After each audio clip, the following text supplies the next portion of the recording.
सबसे पहले मैं प्रिय छात्र छात्राओं, अभिभावकों और विद्यालय परिवार से जुड़े हुए सभी लोगों को सुबह का नमस्कार करता हूँ।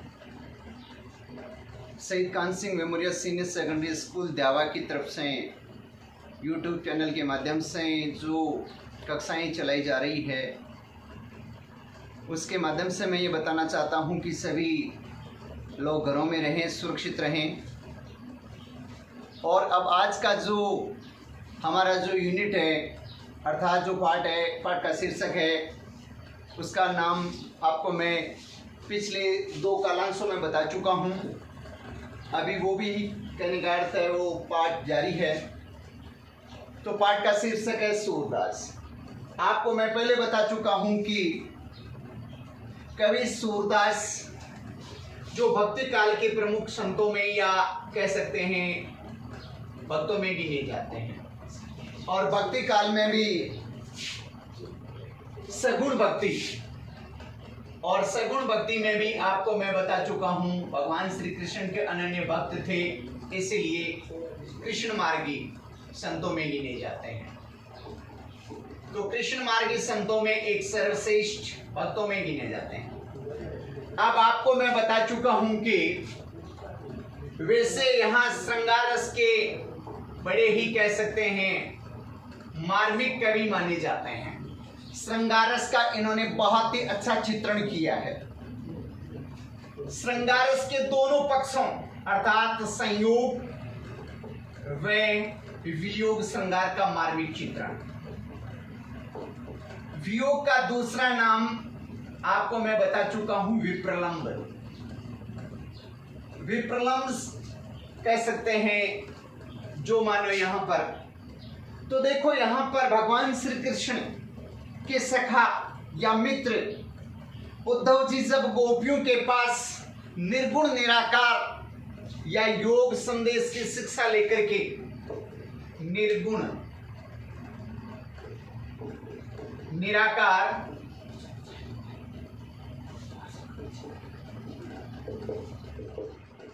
या कह सकते हैं योग की शिक्षा लेकर के जब आते हैं, तो गोपियों को यह बात बिल्कुल भी अच्छी नहीं लगती है। गोपियां उसका विरोध करती हैं। हालांकि गोपियां अनपढ़ हैं, लेकिन वो पढ़े लिखों की भांति हर तरह से सटीक उत्तर दे करके मानो कह सकते हैं कि यहाँ पूरी तरह से मानो उद्धव जी के हर जवाब का उत्तर देती हैं। तो कह सकते हैं कि भगवान श्री कृष्ण के सखा जब उद्धव जी आते हैं, निर्गुण निराकार संदेश की बातें बताते हैं, गोपियों को ये बातें बिल्कुल अच्छी नहीं लगती हैं। अब गोपियां यहाँ पर कह सकते हैं कि वियोग में जीती हैं, और कहने का अर्थ है कि जब वियोग में कोई मानो यहाँ जल रहा है और उससे यदि और किसी तरह से प्रताड़ित किया जाए, तो ये बात बिल्कुल भी उन्हें अच्छी नहीं लगती। अब गोपियां भगवान श्री कृष्ण के बारे में उद्धव जी से कहती हैं कि हे उद्धव, जो यहाँ इस पद में लिखा है संदेशनी मधुबन कूप भरे, हे उद्धव जी, हमने भगवान श्री कृष्ण के पास अनेक संदेश भेजे हैं, लेकिन उन संदेशों का आज तक किसी तरह से कोई उत्तर या हल नहीं निकला है। लगता है कि उस संदेशों से, उन समाचारों से, उन मैसेजों से, तो संदेश का अर्थ होता है संदेश या समाचार। मधुबन यानी मथुरा, क्योंकि भगवान श्री कृष्ण गोकुल से कहाँ गए थे? मथुरा गए थे। तो संदेश मधुबन कूप भरे, कूप यानी कुएं। तो यहां पर गोपियां उद्धव जी से कहती हैं कि हे उद्धव, जब से यहां भगवान श्री कृष्ण गए हैं, तब से हमने अनेक मैसेज या संदेश भेजे हैं, लगता है कि आज तक उनका कोई उत्तर नहीं है। शायद या तो वो संदेश वाहक रास्ते में पड़ने वाले कुओं में डाल देते हैं उन पत्रों को, या फिर मथुरा में ले जाकर फिर उन्हें कुएं में डाल देते हैं। कहने का अर्थ है कि लगता है कि उन संदेशों या संदेश पत्रों से मथुरा के सारे कुएं भर गए होंगे। ये आशंका व्यक्त कर रही है गोपियां। फिर आगे देखो क्या कहती है गोपियां उद्धव जी से। अपने तो पटवत नहीं मोहन, हमरे फिरी न फिरी।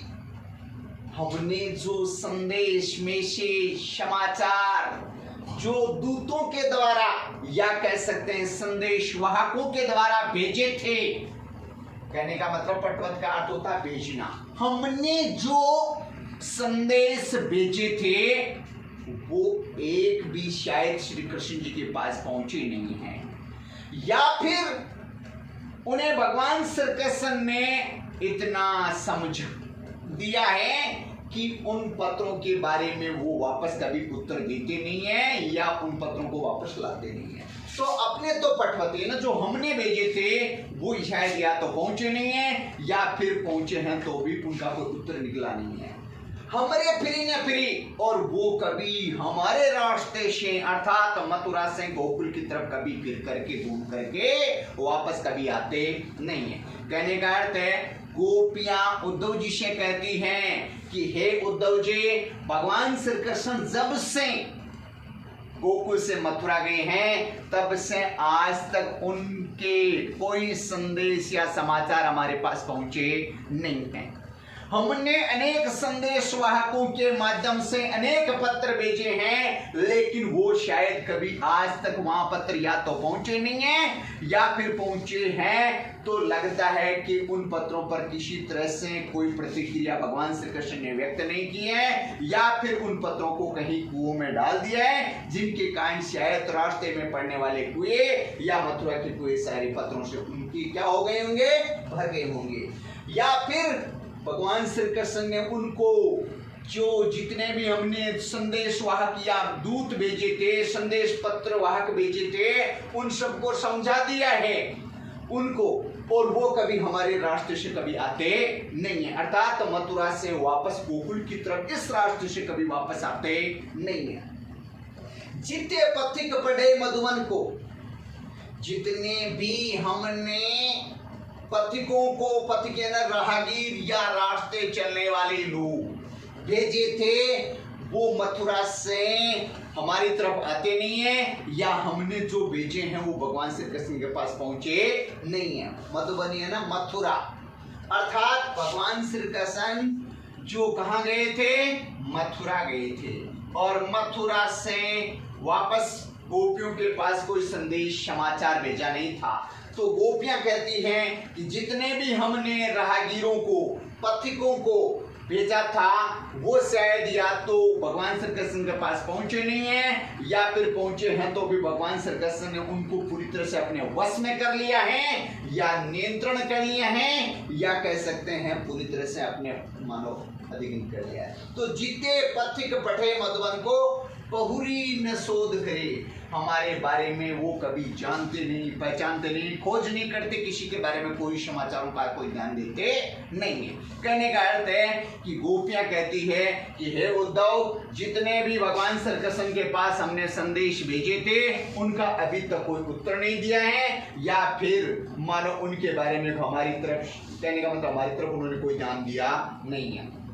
अब गोपियां आगे और क्या कहती है कि वे श्याम सिखाई, हो सकता है श्याम ने भगवान से, हो सकता है जो संदेश वाहक है उनको भगवान श्री कृष्ण ने सिखा दिए हैं, पढ़ा दिए हैं, समझा दिए हैं, या अपनी बातों में पूरी तरह से क्या कर लिया है, वश में कर लिया है या नियंत्रण में कर लिया है। तो के वे श्याम सिखाई प्रमोद, क्या हो सकता है भगवान श्री कृष्ण ने उन संदेश वाहकों को अपनी बातों के द्वारा सिखा करके, पढ़ा करके पूरी तरह से उनको अपने अधीन कर लिया होगा या वश में कर लिया होगा। हो सकता है शायद सबको वश में कर लिया है, इसलिए वो हमारे पत्रों का वापस कभी उत्तर लाते नहीं है। कहूं बीच मरे, हो सकता है किसी कारणवश वो बीच में भी मर गए होंगे, जरूरी नहीं है कि वो संदेश वाहक भगवान श्री कृष्ण के पास पहुंचे होंगे। हो सकता है इन दुर्गम रास्तों में वो चले होंगे, जंगलों में कहीं, बीच में कहीं, या कठिन रास्तों में कहीं मर गए होंगे। हो सकता है तभी हमारे संदेश भगवान श्री कृष्ण तक पहुंचे नहीं होंगे, या तो उन्होंने मानव वश में कर लिया होगा जब जितने भी पहुंचे हैं, या फिर हमारे पत्रों की तरफ उन्होंने कोई ध्यान नहीं दिया होगा, या हो सकता है तरह तरह की यहाँ पर आशंका प्रकट की जा रही है गोपियों के द्वारा राहगीरों के प्रति। सवाल बनता है कि भगवान श्री कृष्ण गोपियों, कहने का मतलब श्री कृष्ण के प्रति गोपियां कहती हैं, क्या कहती हैं कि जितने भी हमने भेजे हैं, किसको? संदेश वाहकों को, संदेश जो मैसेंजर है उनको।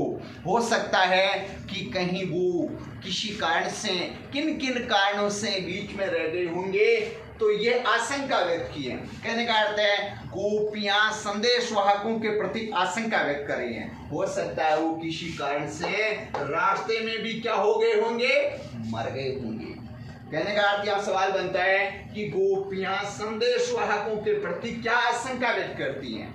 सवाल है कि गोपियां किस तरह से आशंका व्यक्त करती है। तो गोपियां यहाँ तरह तरह की आशंका करती है। हो सकता है कि कहीं पर भगवान श्री कृष्ण के पास वो संदेशवाहक पहुंचे नहीं होंगे, या पहुंचे होंगे तो भी उनको अपने, कह सकते हैं, बातों से बैला पुछला करके अधीन कर लिया होगा, या कहीं रास्ते में बीच में मर गए होंगे। इस तरह से गोपियां तरह तरह की संदेशवाहकों के प्रति आशंका व्यक्त कर रही है। फिर देखो अब गोपियां और आगे क्या कहती है, कागद गरे में। अब जितने भी, कहने का मतलब हमने अपनी तरफ से संदेश वाहक भेजे हैं, पत्र भेजे हैं, आज तक किसी तरह से उनका कोई उत्तर नहीं है।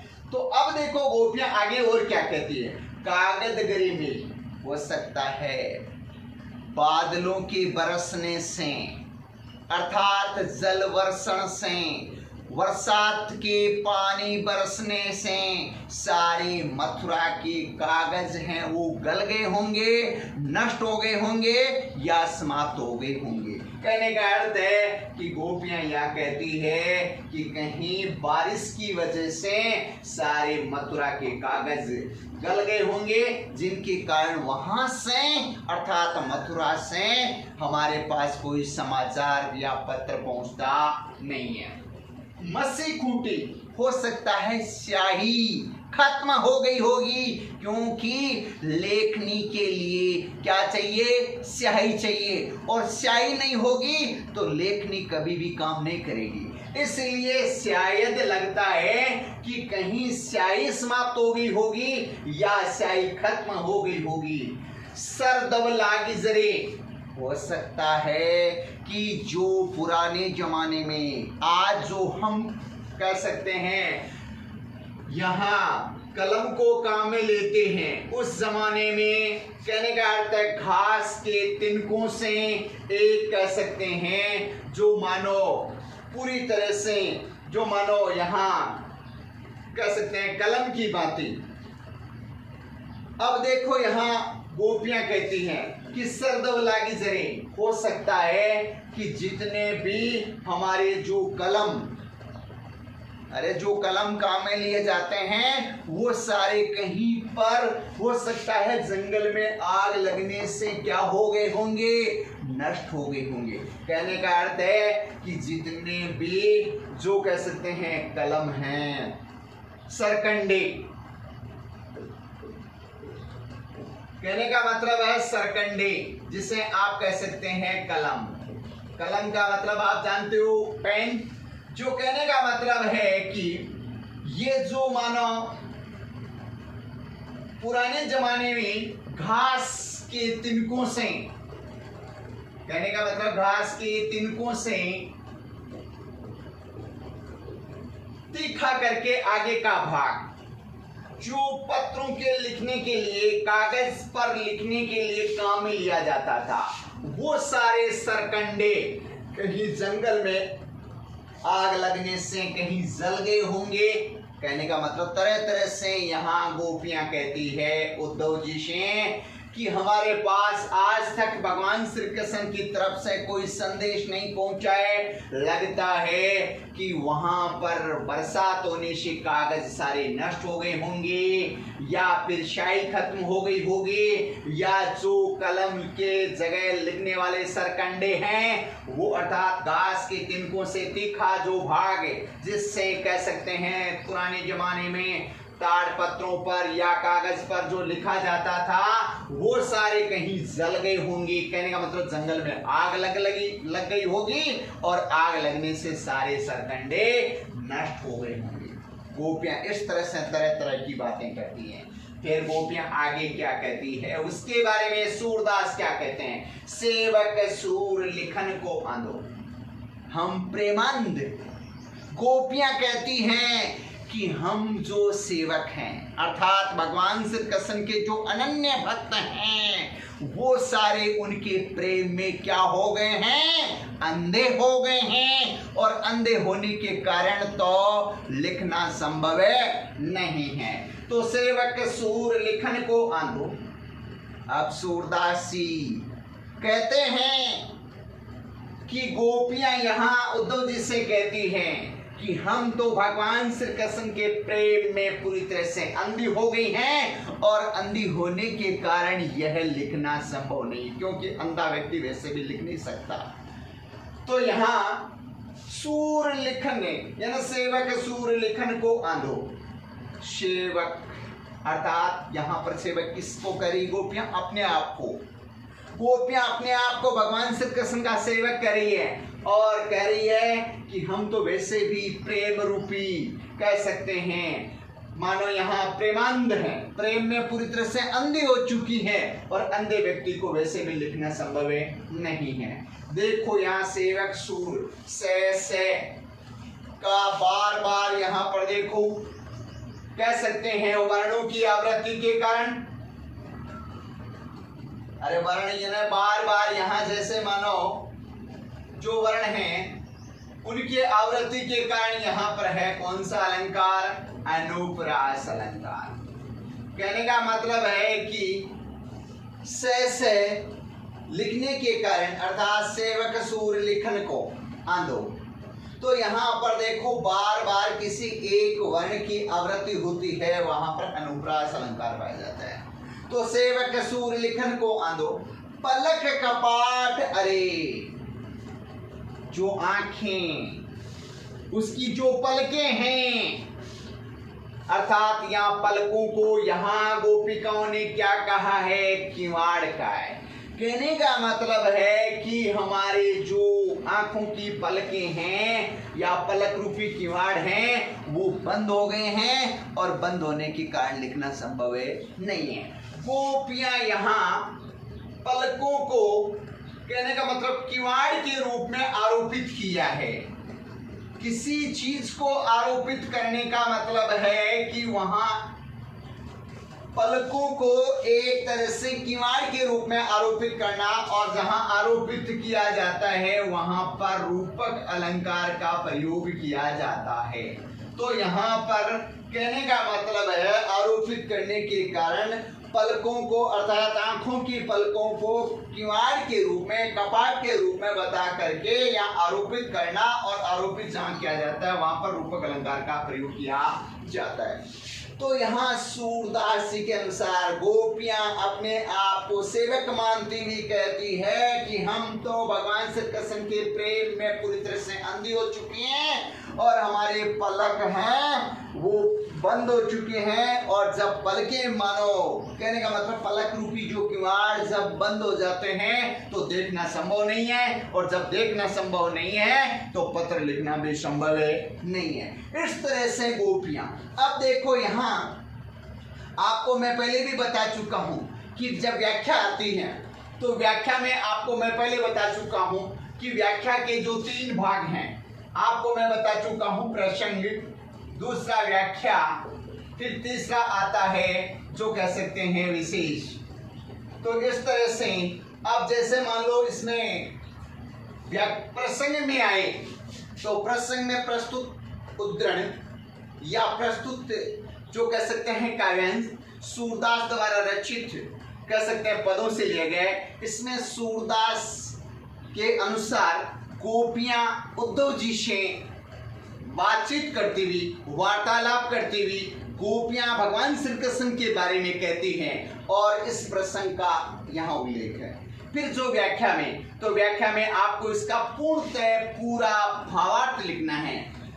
जैसे ही मानो मैं आपको पहले बता चुका हूं, ये 1.5 नंबर का है, ये 3 नंबर का है और ये 1.5 नंबर का है। कहने का मतलब है कि पूरे जब हम विस्तार से लिखते हैं तब जाकर कि हमारे को 6 नंबर मिलते हैं। अब वैसे इसमें आपको मैं बता चुका हूं, वैसे यहाँ गोपियां भगवान श्री कृष्ण की अनन्य भक्त सिद्ध कर रही है और गोपियां ये पूरी तरह से निर्गुण निराकार भक्ति का विरोध कर रही हैं और कहने का मतलब भगवान श्री कृष्ण के प्रेम में पूरी तरह से डूबी हुई है, प्रेम रंग में पूरी तरह से डूबी हुई है। यहाँ निर्गुण निराकार जो गोपियों के पास कौन लेकर आए, उद्धव जी, उनका पूरी तरह से विरोध करती हैं। तो यहाँ इस पद में हम ये विशेष में ये भी लिखेंगे कि गोपियां निर्गुण निराकार का विरोध करते हुए सगुण भक्ति को महत्व दे रही है या सगुण भक्ति में विशेष रूप से सरोबार है। अब यहाँ पर आपको मैं ये भी बता चुका हूँ श्रृंगार रस का प्रयोग किया गया है। कौन से रस का प्रयोग किया गया है? श्रृंगार रस। श्रृंगार रस में भी कौन सा है?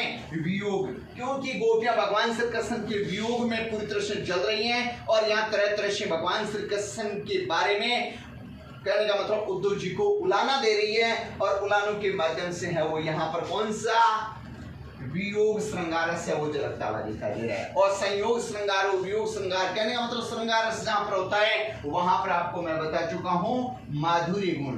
कौन सा गुण पाया जाता है? माधुर्य गुण। और जहां पर माधुर्य गुण होता है वहां पर रीति होती है वैधर्वी, वैधर्वी रीति।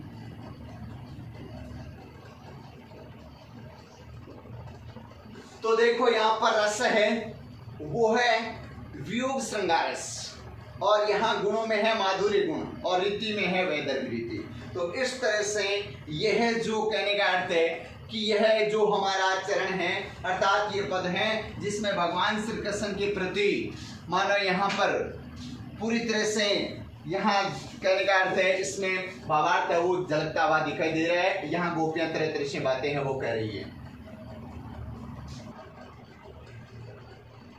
हाँ, तो अब दूसरे पद में अब देखो यहाँ गोपियां उद्धव जी से क्या कहती हैं और इस पद के माध्यम से मानो यहाँ क्या कहा गया है। उद्धव मनमाने की बात, हे उद्धव जी आप हमें निर्गुण निराकार या योग संदेश की बातें बार बार कह रहे हैं लेकिन हमारा मन नहीं मानता है, क्या करें? क्या करें? हमारा मन है वो कहता है कि हमें ऐसी बातें अर्थात निर्गुण निराकार जो संदेश की बातें हैं उनको नहीं मानना चाहिए। गोपियां यहां बार बार कह सकते हैं उद्धव जी की बातों को काट रही है क्योंकि उद्धव जी निर्गुण निराकार संदेश की बातें कह सकते हैं, निराकार की बातें कह रहे हैं जो गोपियों को बिल्कुल भी अच्छी नहीं लग रही है, पच नहीं रही है। कहने का अर्थ है गोपियां बार बार उसका कटाक्ष कर रही हैं और गोपियां कहती है उद्धव, अरे उद्धव जी ये तो मनमाने की बात होती है, अर्थात जब मन मानता है तो ही व्यक्ति काम करता है, नेता करता नहीं है। अब यहां देखो क्या उदाहरण दिया है गोपियां, क्या देखो अनपढ़ होते हुए देहाती क्षेत्र की नारियां होते हुए भी किस तरह से यहां गोपियां उद्धव जी से कहती हैं दाक छुआरा छाड़ी अमृत फल विष की राविष खाद। हे उद्धव जी जिसको जैसी लत पड़ जाती है, जिसको जैसी आदत पड़ जाती है उसमें कभी सुधार नहीं होता है। आप चाहे यहां गोपियां कहती हैं दाख यानी किशमिश जो एक स्वादिष्ट कह सकते हैं जो मानो चीज, तो दाग छुआरा अर्थात किशमिश जैसे छुआरे जैसे जो ड्राई फ्रूट हैं उनको यहां छोड़ करके अर्थात अमृत के समान फलों को छोड़ करके गोपियां यहां तरह तरह के उदाहरण दे करके बता रही है कि जिसको जैसी लत पड़ जाती है तो देखो विष कीड़ा, विष कीड़ा का मतलब होता है गंदगी में रहने वाला, गंदी नाली का कीड़ा।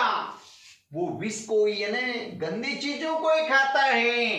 अरे गोपियां यहां कहती हैं कि हे उद्धव जी, जैसे गंदगी में रहने वाला अर्थात गंदी नाली में रहने वाला कीड़ा वो गंदगी को ही खाता है, चाहे उसके सामने कितने भी किशमिश जैसे, छुआरे जैसे अमृत यानी जिससे खा करके व्यक्ति अमर हो जाता है, ऐसे फलों को, स्वादिष्ट फलों को चाहे उनके सामने रख दो वह कभी खाते नहीं है।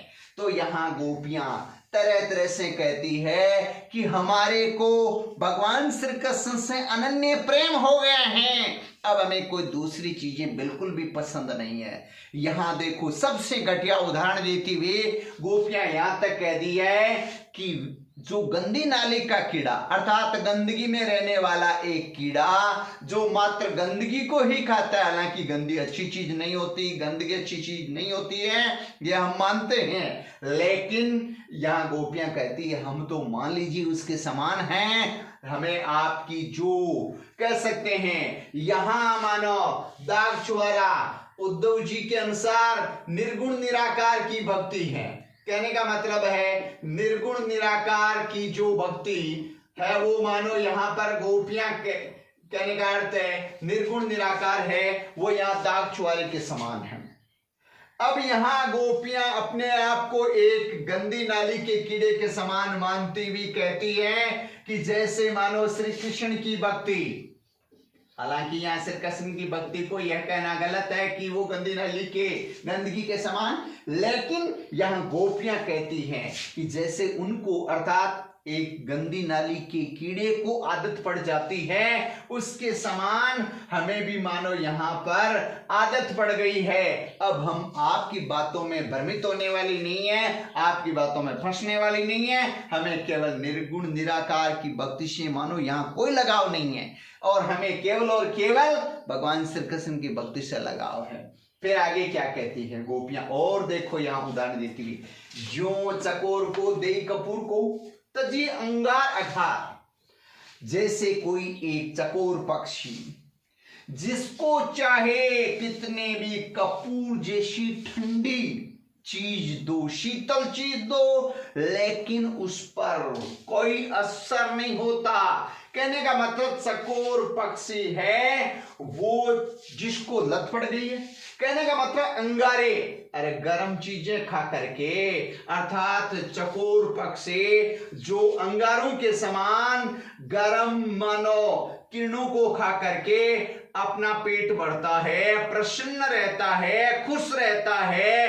कहने का मतलब है कि अपनी खुशी का उन्होंने मान लिया है कि बस मेरे को गर्म अंगारों से ही शांति मिलने वाली है। अब उसके सामने अर्थात चकोर के सामने चाहे कपूर जैसी शीतल चीज रख दो वह कभी खाते नहीं है, अर्थात चकोर पक्षी उनको खाता नहीं है, क्योंकि उनको तो प्रसन्नता खुशी है वो किस बात में है, अंगारों से ही प्रसन्नता होती है, न कि उसे कपूर जैसी शीतल पदार्थ से, क्योंकि उनको लत लग गई है, आदत पड़ गई है। जैसे एक शराबी को चाहे कितने भी जूते मारो वह शराबी अपनी आदत को छोड़ता नहीं है। फिर आगे देखो गोपियां क्या कहती है, मधुप करत घर फोरी काठ में, काठ है ना लकड़ी, देखो भ्रमर है वो लकड़ी को फोड़ करके अपना घर बनाता है, मधुपियन भ्रमर या भौरा जिसे हम कहते हैं। तो भ्रमर है वो हमेशा लकड़ी को फोड़ करके, लकड़ी को काट करके ही अपना घर बनाता है। हालांकि लकड़ी को काटना आसान काम नहीं है, फिर भी उसमें छिद्र करके भ्रमर अपना घर बनाता है। और बदत कमल के पात, और वह कमल के पत्तों में, क्योंकि आपने कभी पढ़ा होगा सुना होगा कि जैसे कमल के पत्ते अर्थात कमल की जो पंखुड़ियां हैं उनकी चारों तरफ भंवरा हर पल मंडराता रहता है या घूमता रहता है या फूलों को कह सकते हैं ऊपर घूमता रहता है फूलों के ऊपर। लेकिन जब वो फूल शाम के समय अर्थात सूर्यास्त के समय उनकी पंखुड़ियां धीरे धीरे एक के बाद एक सारी पंखुड़ियां क्या हो जाती है, बंद हो जाती हैं और उन्हीं पंखुड़ियों के बीच भरमरिया भंवरा क्या हो जाता है, संध्या के समय बंद हो जाता है। रात भर उन्हीं पंखुड़ियों के बीच फंसा रहता है, लेकिन वह अपना स्वभाव त्यागता नहीं है, क्योंकि जिस दिन एक दिन परेशान हो जाता है दूसरे दिन वहां नहीं जाना चाहिए। लेकिन देखो यहां बर्मर है, वो बार बार उन्हीं कमल की पंखुड़ियों पर मानो मंडराता रहता है, उन्हीं के पत्तों पर मंडराता रहता है, लेकिन कभी भी परेशान होने के बावजूद दूर नहीं जाता है। यह उनका क्या है, मन की बात है। कहने का मतलब मनमानी की बात। उनका मन करता है कि मुझे, कहने का अर्थ है कहीं दूर नहीं जाना चाहिए। देखो यहां घर बनाना भी आसान काम नहीं है, हालांकि घर मानो बनाया है, लेकिन मानो आसानी से नहीं बनने के बावजूद भी या फिर कमल के पत्तों के ऊपर या कहने का मतलब कमल की पंखुड़ियों के ऊपर मंडराता रहता है और वह कभी मानो उनको छोड़कर दूर नहीं जाता। संध्या के समय उन पंखुड़ियों में बंद हो जाता है, रात भर छटपटाता रहता है, फिर भी वो मानो मनमाने की बात है, कभी दूर जाता नहीं है। फिर गोपियां और देखो अनपढ़ होते हुए भी, अशिक्षित होते हुए भी, देहाती चित्र की होते हुए भी और क्या कहती हैं, गोपियां कहती है जो पतंग हित जानी आपनो।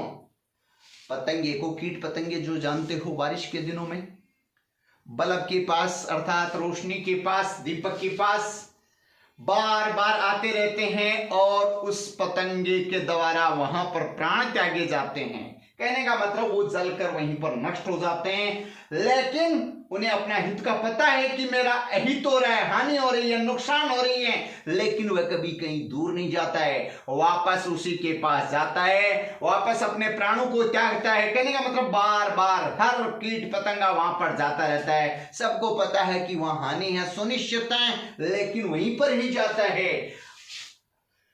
जैसे देखो दीपक सोलता अर्थात दीपक से उसके पास अपने आप को लपेटता रहता है और अपने प्राणों की वहां आहुति देता रहता है। तो जो पतंग, कीट पतंगा, पतंगा यहां कीट पतंगा है, कीट जिसे आप कह सकते हैं कीट पतंगा, जिसको हित अपना पता है, फिर भी वह उस दीपक के पास जाता है, उससे लपटता है या उसमें लीन हो जाता है या कह सकते हैं उसके अंदर जाता है, दीपक की लो में जाता है, अपने आप को जल कर स्वाह कर लेता है, फिर भी वो कहीं दूर नहीं जाता है, क्योंकि वह उसका मन करता है, मन के अनुरूप ही सारा काम करता है और मन से ही सब कुछ होता है। इसलिए गोपियां उद्धव जी से कहती हैं कि हे उद्धव जी, चाहे आप हमें निर्गुण निराकार की बातें कितनी भी बताओ, हमें आपकी बातें बिल्कुल भी पसंद नहीं है। इसलिए हमें तो केवल और केवल भगवान श्री कृष्ण की भक्ति पसंद है। हम सगुण भक्ति में विश्वास करने वाले हैं। हम चाहे भगवान श्री कृष्ण की भक्ति में कितने भी कष्ट झेलने पड़े, हम उससे दूर जाने वाले बिल्कुल भी नहीं हैं। अब आगे देखो सूरदास जी के अनुसार गोपियां क्या कहती हैं, सूरदास जा को मन जासो। सूरदास जी के अनुसार गोपियां कहती है उद्धव जी, जिसका जैसा मन होता है उसमें कभी परिवर्तन या बदलाव होता नहीं है। कहने का मतलब जिसके मन में जैसी बात जस जाती है, लग जाती है, अच्छी भा जाती है, वो जिसको जैसी रुचिकर हो जाती हैं, तो सूरदास जा को मन जासो सोईता सुहात, अर्थात जिसको जैसी रुचिकर हो जाती है, चाहे वो हालांकि बुरी बात है। एक शराबी को पता है कि जब शराब पीऊंगा तो मार पड़ेगी, सामाजिक दायरे में हमें तरह तरह की बातें सुननी पड़ेगी, फिर भी उसकी लत कभी मिटती नहीं है, अभी लत छोड़ता नहीं है। कहने का अर्थ है जिसको जैसी लत पड़ जाती है उसमें कभी सुधार होता नहीं है। हालांकि उन्हें पता है कि इसमें हमारा अहित है, इसमें हमारी हानि है, इस तरह से हमें तरह तरह के कष्ट झेलने पड़ते हैं, लेकिन वो कभी उन बुराइयों को, उन बुरी चीजों को छोड़ते नहीं है, क्योंकि उनके मन माने की बात है। तो सूरदास जी के अनुसार गोपियां कहती हैं कि जिसको जो चीज रुचिकर लग जाती हैं, जिसको जैसी स्वादिष्ट लग जाती हैं, वो कभी उन चीजों को त्यागता नहीं है। तो यहां दृष्टांत अलंकार का प्रयोग है। यहां आपको मैं बताता हूं वियोग श्रृंगारस का मार्मिक चित्रण है। तो वियोग श्रृंगारस, दृष्टांत अलंकार, अनुप्रास अलंकार, क्योंकि कई बार आपको मैं बता चुका हूं जैसे तय तय तय अंत अनुप्रास जिसे कहते हैं, अंत में एक जैसा अनुप्रास आने के कारण यहां पर अनुप्रास अलंकार में भी कौन सा, अंत अनुप्रास। तो वैसे कहने का अर्थ है कि यहां बार बार गोपियां तरह तरह से वियोग श्रृंगार का उदाहरण कह सकते हैं। यहाँ दृष्टांत अलंकार है, अनुप्रास अलंकार है, और विशेष रूप से आपको मैं बता चुका हूं वियोग के साथ साथ यहाँ जो मानो एक तरह से माधुर्य गुण, और माधुर्य गुण के साथ साथ आपको मैं बता चुका हूं वैदर्भी रीति। इस तरह से कह सकते हैं ये जो शीर्षक या ये जो पाठ।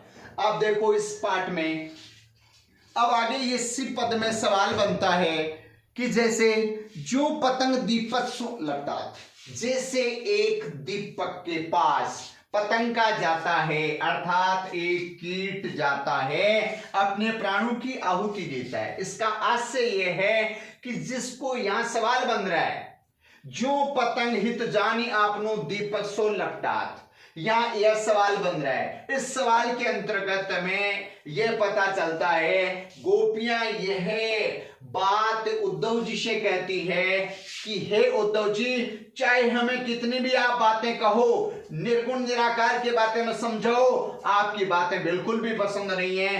क्यों? जैसे हम तो उस एक पतंगे के समान हैं जो दीपक के पास जाता है, जो दीपक के पास जाने पर अपने प्राणों की आहुति देता है, लेकिन वह बार बार वहीं पर ही जाता है और बार बार कह सकते हैं अपने प्राणों का त्याग करता है। कहने का मतलब बार बार हर पतंगा जाता रहता है और वहीं पर अपने प्राणों की त्याग करता रहता है। तो यहाँ गोपिकाएं अपने आप को कह सकते हैं कीट पतंगे के समान माना है, और भगवान श्री कृष्ण को कह सकते हैं यहाँ एक दीपक की भांति माना है। और मानो लपटात का मतलब लपेटना, वैसे कहने का मतलब लीन रहना, पूरी तरह से भगवान श्री कृष्ण की भक्ति में लीन है, और कहने का मतलब हर तरह से अपने आप को पूरी तरह से न्योछावर करती हैं। तो इस तरह से यह निर्गुण निराकार के बारे में बार बार कहने का मतलब संदेश उद्धव जी देते हैं, लेकिन गोपियां उन पर कटाक्ष करती हैं, और इस तरह से यह है हमारा जो शीर्षक। अब मैं यही कहना चाहता हूं कि सभी विद्यार्थी घर पर रहें, सुरक्षित रहें और अध्ययन करते रहें।